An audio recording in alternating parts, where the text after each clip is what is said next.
Hi friends, welcome back to my channel Pushpa ji kitchen. మరిప్పుడు తొలి ఏకాదశి పండుగ వస్తుంది కదా. తెలంగాణలో అయితే సంవత్సరంలో వచ్చే మొదటి పండుగ అని చెప్పి ఆ రోజు ఏదైనా ఒక పిండి వంటలు చేసుకోవాలని అందరూ ప్రతి ఒక్కరింట్లో ఏదైనా సరే పిండి వంటలు చేస్తూ ఉంటారు. మరి ఈ సంవత్సరము మీరు ఈ విధంగా గుల్లగా చాలా క్రిస్పీగా వచ్చే మురుకులని చేయండి. వీటిని జంతికలని కూడా అంటారు. మరి ఇవి ఎలా చేయాలో ఇప్పుడు మనం చూద్దాము.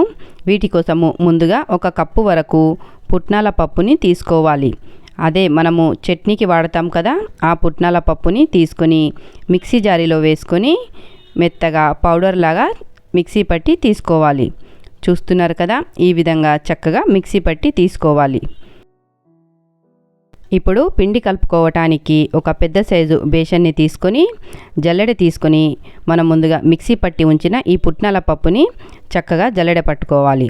చూస్తున్నారు కదా, ఈ విధంగా రవ్వలాగా మనకి వస్తుందన్నమాట. ఇది తీసేయాలి. చూస్తున్నారు కదా, పుట్నాల పప్పు ఎంత సాఫ్ట్గా పిండిలాగా అయిపోయిందో. ఇప్పుడు ఈ పుట్నాల పప్పుని అంటే ఈ పిండిని మనము ఒక గిన్నెతోటి కొలిచి తీసుకోవాలి.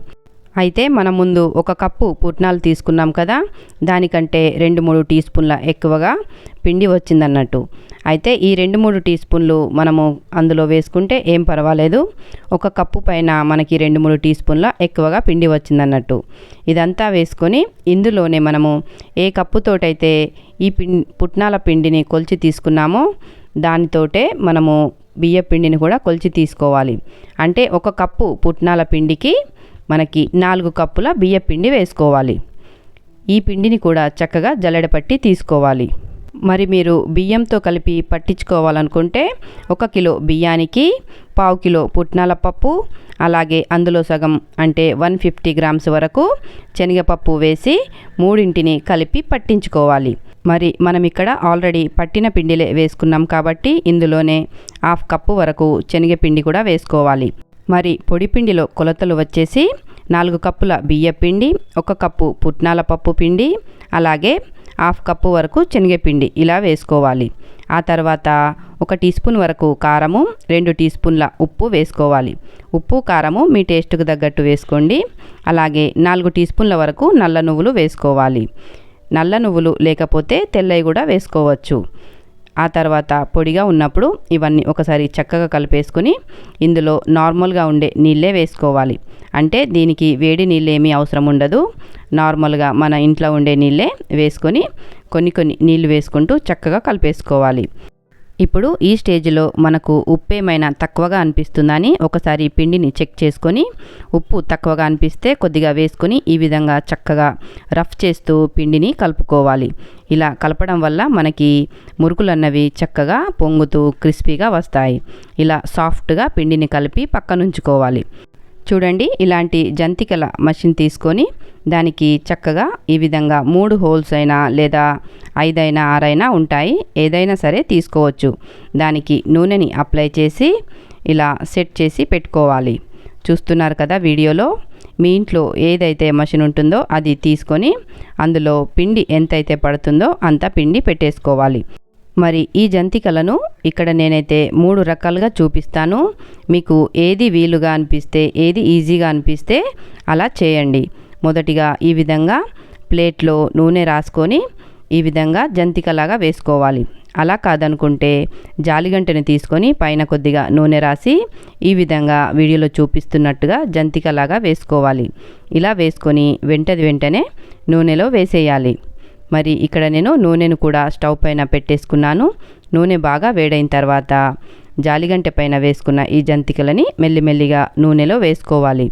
చూస్తున్నారు కదా వీడియోలో చూపించిన విధంగా ఇలా చేస్తూ ఉండాలి. ఇక జంతికలు నూనెలో వేసుకున్న తర్వాత వెంటనే కలపకూడదు.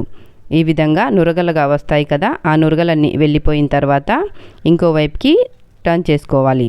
ఈ విధంగా అటు ఇటు తిప్పుతూ లైట్గా ఫ్రై అయిపోయిన తర్వాత అంటే ఈ విధంగా లైట్ గోల్డెన్ కలర్ వచ్చాక తీసేసుకోవాలి. మరి ఇప్పుడు ప్లేట్లో వేసుకున్న జంతికల్ని కూడా ఫ్రై చేసుకుందాము. ప్లేట్లో వేసుకున్న ఈ జంతికలని చేతితోటి మెల్లిమెల్లిగా తీసి నూనెలో వేసుకోవాలి. వీటిని కూడా వెంటనే కలపకుండా కాసేపు అయ్యాక ఇంకోవైపుకి తిప్పుకొని వీటిని కూడా లైట్గా ఫ్రై చేసుకోవాలి. అయితే ఈ జంతికలని ఎక్కువగా మాడనివ్వకూడదు, లైట్గా ఉన్నప్పుడే తీసేసుకోవాలి.